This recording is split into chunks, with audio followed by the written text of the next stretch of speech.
作為廣東人嘅我呢，食雞其實係好有講究嘅。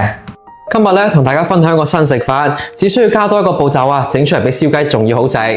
皮爽肉滑，鹹香入味，保證你哋食過一次都仲想食。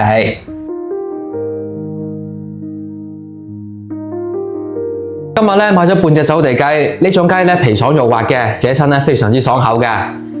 另外呢，仲準備咗一捆嘅五指毛肚同埋一嚿小黃薑，我哋炆雞嘅時候呢，加埋入去唔單止香而且呢好有營養嘅。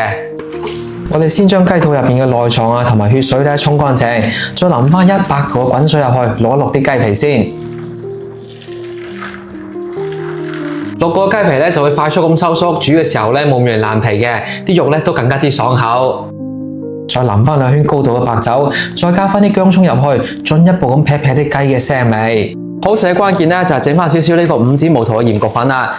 佢同其他普通嘅鹽焗粉呢係唔一樣嘅，佢入邊呢冇香精、冇色素、冇任何嘅添加劑嘅。用佢焗出嚟嘅雞肉呢有陣好香嘅椰香味嘅，我將佢放喺視頻嘅左下角啦。平時呢用佢嚟焗雞焗海鮮都係好香嘅。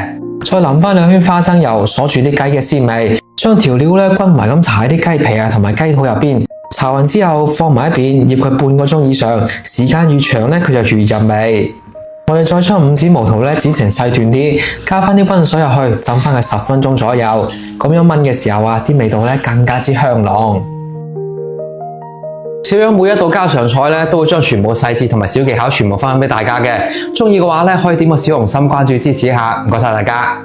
跟住落嚟呢就係煮雞啦，電飯煲底入邊呢擦翻一層油先，跟住墊翻啲薑片，再將五指毛肚鋪上去，再將醃好嘅走地雞呢放入去，烘翻個鑊蓋，撳煮飯鍵炆佢40分鐘。